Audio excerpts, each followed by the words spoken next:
एक मारवाड़ी था, उसको घूमने का बड़ा शौक था। अब वो घूमते घूमते एक ऐसे राज्य में चला गया जहां पर क्या था, हर 5 साल में राजा चुना जाता था, पर चुनाव का तरीका अनोखा था। एक हाथी आता, सूंड में माला लेकर, और सबके बीच घूमता था। जिसके गले में वो माला डाल देता वही राजा बनता था। अब क्या हुआ, हाथी आया माला लेकर, थोड़ी देर इधर उधर देखा और जाकर माला इस मारवाड़ी के गले में डाल दी। मारवाड़ी हैरान, अरे भाई, मैं तो घूमने वाला आदमी हूं, ये कहां फंसा दिया। खैर, उसे राजा बना दिया गया, सिंहासन पर बिठाया गया। राजपुरोहित आया, तिलक करते हुए शर्तें सुनाने लगा।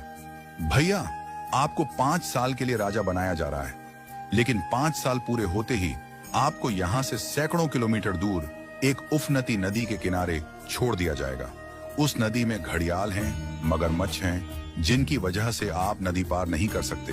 अगर किसी तरह पार कर भी गए तो उसके बाद आएगा एक गहरा जंगल जिसमें हिंसक जानवर और खतरनाक राहें हैं। वहां आप जानो और आपकी किस्मत। अब तक जो भी राजा बना था उसे मालूम था कि 5 साल बाद मरना तय है, तो वह 5 साल बस ऐश करता था, भोग विलास, मजा, तामझाम। लेकिन यह मारवाड़ी अलग निकला।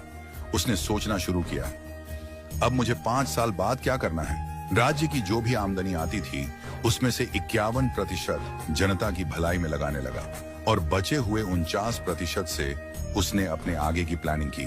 पहले साल उसने नदी पर एक पुल बनवाया, दूसरे साल उस पार के जंगल को साफ करवाया, खेती के लायक जमीन बनवाई, तीसरे साल वहां सड़कें बनवाई, लोग वहां बसने लगे, गांव और मोहल्ले बनने लगे।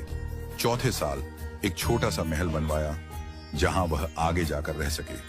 5वें साल अपने जीवन भर का खर्च, जरूरी चीजें, अनाज, सब कुछ वहां स्टोर करवा दिया। अब 5 साल पूरे हो गए। परंपरा के अनुसार लोग उसे ढोल नगाड़ों के साथ विदा करने आए। लोगों की आंखों में आंसू थे। कहने लगे, ऐसा राजा हमने पहले कभी नहीं देखा। वो राजा था मारवाड़ी, शांत मुस्कान के साथ सबको प्रणाम किया और उस पुल पर चढ़ गया जो उसने खुद बनवाया था। लोग अवाक रह गए। हजारों राजा आए गए, मारे गए, लेकिन ये पहला राजा था जो भवसागर को पार कर गया। कथा का संदेश, हम सभी इस धरती पर सीमित समय के लिए आए हैं। ये जीवन 5 सालों की तरह है। जो इस समय को मौज में घमवा देता है वो अंत में उस भवसागर में गिरता है जहां मगरमच्छ, घड़ियाल, दुख और पीड़ा है।